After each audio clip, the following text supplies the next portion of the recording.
Denting का काम है मेरा भी। तो क्या देखा आपने उस दिन और उसके बाद का क्या माहौल है, लोग क्या बातचीत हो रही है आपस में? अभी ऐसा है कि कोई भी ऐसे कबाड़ गाड़ी खड़ी है उसके पास जाने से लोग डर रहे हैं कि कहीं इसमें कुछ ऐसा ना हो। जो लंबे समय से गाड़ियाँ खड़ी हैं यहाँ पे। लंबे समय से खड़ी हैं, तो मैं तो इधर पास ही खड़ा था। ये है कि मेरे बचाव हो गया। मेरे साथ जो लड़का था वो काफ़ी ज़ख्मी है। आपके साथ वाला लड़का जख्मी है? हाँ, वो मैं इधर ही आया था, इधर चाय की दुकान है ना, चाय पी रहे थे हम। चाय पी के मैं जैसे ही 2 कदम आगे गया, पीछे से ब्लास्ट हो गया। तो वो जो मेरे पास दूसरा लड़का था वो इधर उसका वो टेलरिंग का काम करता है, सीट कवर वगैरह सीता, तो उसके पास उसको काफ़ी लगी हुई बेचारे को। वो तो कम से कम भी उसका 5-6 महीने बिस्तर पे ही जाएंगे।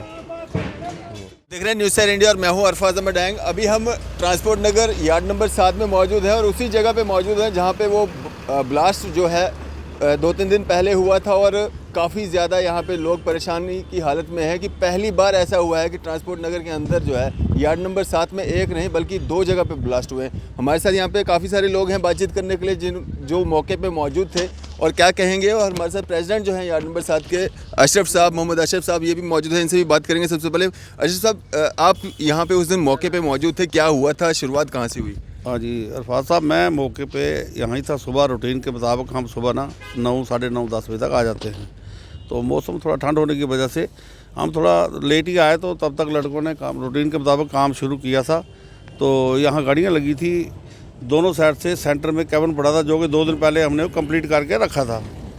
तो मैं भी उनके पास ही खड़ा काम करवा रहा था, तो अचानक मुझे कुछ टांगों को तकलीफ की वजह से मैं थोड़ी दूर जाकर बैठ गया। तो बस इतने में एक बड़ा ज़ोरदार धमाका हुआ, तो हम सारे परेशान हो गए। पूरा ट्रांसपोर्ट नगर भागता हुआ यहाँ पहुँचा। तो आम तो टैंकी फटने की आवाज़ आती है लेकिन इतनी नहीं आती है। जब हमने देखा कि अब टैंकी वगैरह सब सेफ़ है, तो वहाँ जो सेंटर में कैबिन पड़ा था वो बिल्कुल तहस नहस हो गया था, उसका पीस हो चुके थे। तो हमें गाड़ी में ये धमाका हुआ वो गाड़ी यहाँ पे रिपेयरिंग के लिए लगी थी? हाँ, रिपेयरिंग के लिए लगी थी। तो उसका जो एक्सीडेंट हुआ था कहीं पहले, तो वो रिपेयरिंग के लिए लगी थी। उसकी चैसी जो है वो दूसरी जगह वेल्डिंग के लिए छोड़ी थी, तो कैबिन रिपेयर करके रखा हुआ था। तो उस कैबिन में ब्लास्ट हुआ, तो वो कैबिन के पूरे पीस हो गए। तो जो साइडों में 2 गाड़ियाँ लगी थी, एक सोमो लगी थी, एक मारुति कार लगी थी, तो वो भी बुरी तरह से वो टूट फूट गई हैं। तो पुलिस ने उनको कल से रिकवर करके सीज कर दिया है। तो ये पहली बार ऐसा धमाका हुआ, हमें बड़ी परेशानी है। तो तब तक मैंने पुलिस को इतला किया, सारी police team, madam SSP madam, DSP साहब, एसएचओ, चौकी अफसर, सारे अफसरान यहाँ थे। तो तब तक कोई 15-20 मिनट गुजरने के बाद वो यहाँ पूरी टीम हम इकट्ठे थे। दूसरा धमाका ऊपर हुआ, तो जिसकी वजह से एक पूरा 4 नंबर में, तो उसके बाद ऐसा हुआ कि पूरी खौफ की लहर पूरे ट्रांसपोर्ट नगर में फैल गई। और पुलिस प्रशासन जो थी उन्होंने एकदम फौरी ऐलान करने के बाद ट्रांसपोर्ट नगर को सीज़ और बंद किया गया। तो 2 दिन बंद रहा। तो आज थोड़ा ट्रांसपोर्ट नगर में लोग देखने को मिल रहे हैं। तो जिनकी गाड़ियाँ खुली वगैरह पड़ी थी वो रिपेयर करवा रहे हैं दोबारा से। तो ये ऐसा खौफ है कि अभी तक लोग एंटर होने को नाम नहीं दे रहे, यहाँ डर रहे हैं, क्योंकि ऐसा वाक़या हमने पहली बार देखा है जम्मू में। तो वो तो कैजुअल्टी नहीं हुई है, इंजर्ड हुए हैं हमारे कोई 7-8 बंदे, जिसमें से 4-5 बंदे मेरी वर्कशॉप के ही हैं जो अस्पताल में एडमिट हैं, ज़ेर इलाज हैं। तो हम एक किस्म का शुक्रिया करते हैं गवर्नर आईसी साहब का, जिन्होंने मौके पे उनको 50-50 हज़ार रुपया अमदाद की है। तो हमें बड़ा दुख है कि इस गरीब आवाम पे जो यहाँ दिन लगा कर रुपया 400-500 कमाते हैं, उन पर एक ऐसा एक वहशियाना एक जो हमला किया गया। तो हमें बड़ी अफसोस है कि ऐसा होना नहीं चाहिए था। अशरफ साहब, लगभग 30 साल के बाद जो है यहाँ पे ट्रांसपोर्ट नगर में काम जो है उच्च स्तर पे लगा है। हालांकि यहाँ के ट्रांसपोर्ट एसोसिएशन या आपके वार्ड नंबर 7 की काफ़ी समय से ये मांग थी, लगातार जो है मीडिया के माध्यम से या जेडीए के माध्यम से जो है मेमोरेंडम आप सौंप रहे थे कि यहाँ पे काम लगाया जाए। अब काम लगा है, तो क्या लगता है आपको, मतलब एक तरफ काम लगा है, दूसरी तरफ इस तरह के ब्लास्ट हो रहे हैं?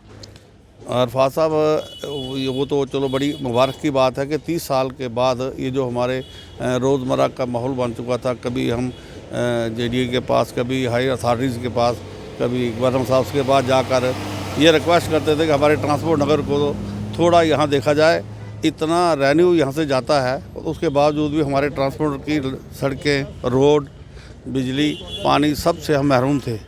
तो अब ये काम कोई 10-15 दिन से लगा हुआ है। हमें इस चीज़ की बड़ी खुशी है कि 33 करोड़ का सेक्शन हुआ है काम का। अच्छे रोड, ड्रेन, नालियाँ, लाइट सिस्टम सब हो जाएगा।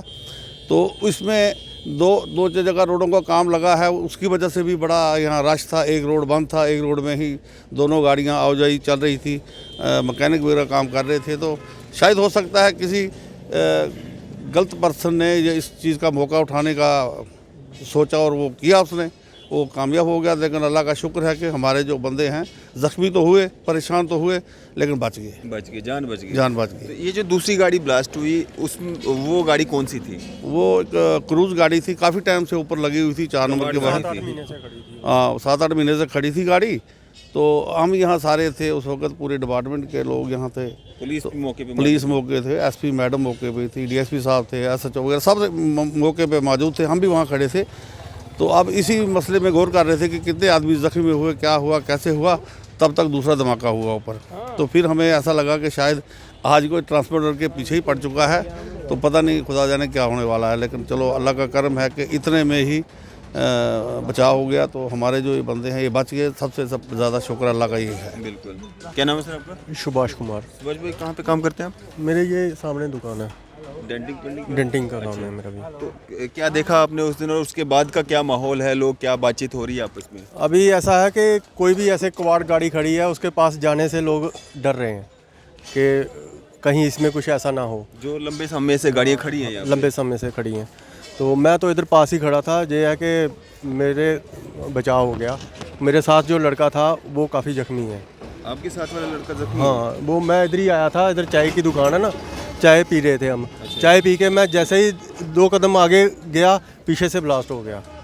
तो वो जो मेरे पास दूसरा लड़का था वो इधर उसका वो टेलरिंग का काम करता है, सीट कवर वगैरह सीता। तो उसके पास उसको काफ़ी लगी हुई बेचारे को। वो तो कम से कम भी उसका 5-6 महीने बिस्तर पे ही जाएंगे। जब कोई गाड़ी रिपेयरिंग के लिए यहाँ पे आती है या मतलब कुछ अब शक हो रहा होगा गाड़ी पे भी, कौन आ रहा है, कौन जा रहा है? ये तो अभी तो सभी चौकन्ने हो गए। पहले तो कोई इस बात पे ध्यान ही नहीं देता था। अब तो हर जो कोई कबाड़ गाड़ी खड़ी है उसके पास कोई डरता जा नहीं रहा कि कोई पता नहीं क्या, कोई रात को कुछ छोड़ गया या क्या हो गया। पहले ऐसा कुछ नहीं था, पहले कोई डर का माहौल नहीं था इतना। जो ट्रांसपोर्ट नगर में सफाई हो रही है, उस सफाई के साथ साथ में ये जो कबाड़ गाड़ियाँ खड़ी हैं इनकी भी सफाई होनी चाहिए। इनकी तो होनी चाहिए, इनकी भी सफाई होनी चाहिए। कबाड़ गाड़ी जितनी भी लगे हैं, इस जो बेकार गाड़ी खड़ी हैं, जो जिनका मालिक कोई आते नहीं है, एक बार गाड़ी लगाते हैं 6-6 महीने साल आता कोई नहीं है। वो मिस्त्री बेचारे क्या करें, अपनी दुकान से दुखी होकर वो बाहर रोड पे गाड़ी खड़ी कर देते हैं, क्योंकि उनको भी रोज़ का काम करना है। वो अगर एक ही गाड़ी को अपनी दुकान पे आगे लगाएंगे तो कहाँ जाएंगे, खाना कहाँ से खाएंगे, बच्चों को कहाँ से पालेंगे। पहले धमाके में कोई नहीं डरा था, दूसरे धमाके में सर बहुत सारे पब्लिक घबरा गए थे। सारे दुकान बंद करके सब अपने अपने घर जान बचाने के लिए सब भाग रहे थे। दूसरा धमाका जोरदार था। पहला ज्यादा खड़े थे ना, हम इधर खड़े थे। दूसरे में मेरा नाम ऋषि कुमार, क्या काम करते हो? गाड़ी की डेंटिंग जी मेरी दुकान है वर्षा। जो यहाँ थे वो थे हमारे वो दोस्त है वो। हम इधर खड़े थे तब 10 मिनट में, फिर हम पार चला गए थे। जोरदार धमाका हुआ? हाँ, हमारे सामने हुआ इधर।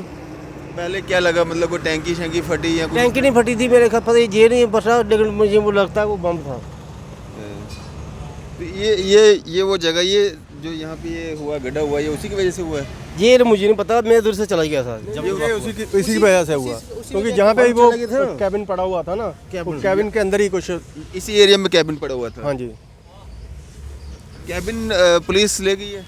जो कैबिन भी और जो सोमो थी एक मारुति कार, वो उन्होंने पुलिस ने वो जब्ती की है। यहाँ पे लगी हुई थी? हाँ लगी हुई थी। तो हम एलजी साहब से या डीआईजी साहब से एक रिक्वेस्ट करते हैं कि ये जो कबाड़ गाड़ियाँ जो रास्तों में पड़ी है ऊपर से लेकर नीचे तक, इसकी वजह से बहुत परेशानी होती है और ख़तरा ही है। काफ़ी देर से हमने ये कहा कि गाड़ियाँ ये उठाई जाएँ। चलो जो गाड़ी वर्कशॉप में तो आनी है गाड़ी काम के लिए, वो तो आनी है, तो लेकिन वो आनी जानी जो रूटीन के मुताबिक वो ठीक है। लेकिन जो आइडल गाड़ियाँ लगी हुई हैं दो कई सालों से, जो पूछता ही नहीं है, तो प्लीज़ वो गाड़ियाँ रिकवर करके उठाई जाए। वो बड़ी परेशानी है, खतरा भी है, गंद भी पड़ा हुआ है, लोग उसमें नशे भी करते हैं। तो वो हमें परेशानी का एक बास बन चुका है, तो अगर वो हटाई जाए तो बड़ी मेहरबानी होगी।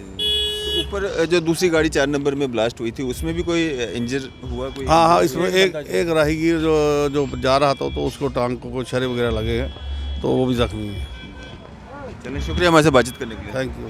तो यहाँ पे आप देख सकते हैं किस तरह से जो है यहाँ पे पूरा ये माहौल बना हुआ है, लोग डरे हुए हैं, सहमे हुए हैं कि पहली बार ट्रांसपोर्ट नगर में यहाँ पे आप देखेंगे सारे जो मिस्त्री या बाकी लोग जो काम करने आते हैं यहाँ पे, कोई टायर पंचर लगा रहा है, कोई कुछ कर रहा है, कोई डेंटिंग वेंटिंग का काम कर रहा है, कोई इंजन का काम कर रहा है, सारे डरे हुए हैं, सहमे हुए हैं। और ख़ासकर जो कवाड़ गाड़ियाँ या ज़्यादा समय से 6-6, 7-7 महीने से जो गाड़ियाँ खड़ी हैं, उनसे कहीं ना कहीं एक डर का माहौल है कि कोई भी कुछ भी उसमें गलत एक्टिविटी कर सकता है, सामान रख सकता है या कुछ इस तरह का हो सकता है। मांग यही की जा रही है कि वो यहाँ से साफ़ सफाई जो है वो करवाई जाए, ताकि दोबारा इस तरह की घटना जो है वो सामने ना आए। और जो लोग ज़ख्मी हैं, उम्मीद यही रहेगी, ऊपर वाले से, भगवान से प्रार्थना यही रहेगी कि वो जल्दी से जल्दी रिकवर हों और अपने काम पे फिर से आ जाएं। और जिस तरह से एडमिनिस्ट्रेशन ने भी जो है एक रिलीफ जो है वो दी है उनको। और आपकी इस सब पे क्या राय है? आप भी अपनी राय जो है ज़रूर साझा कर सकते हैं। और ट्रांसपोर्ट नगर में ये पहली बार हुआ है कि इस तरह का हादसा या इस तरह का जो हमला कहें या जो ब्लास्ट कहें, ये सब सामने आया है, ये पहली बार हुआ है। और पूरा ट्रांसपोर्ट नगर जो है वह सहमा हुआ है, डरा हुआ है इस बात को लेकर के कि ये कैसे हुआ ट्रांसपोर्ट नगर में और इतने लोग ज़ख्मी भी हुए हैं। हालांकि अभी तक जो है इसकी पूरी गुत्थी जो है अभी तक सुलझी नहीं है, इस पर अभी जांच जो है वो चल रही है। आपकी इस सब पे क्या राय है? अभी अपनी राय जो है ज़रूर साझा कीजिएगा। इसी तरह की मजीद अपडेट्स के लिए आप देखते रहे न्यूज़ सैर इंडिया। मैं अरफाज़ अहमद डैंग, कैमरामैन शाहनवाज के साथ।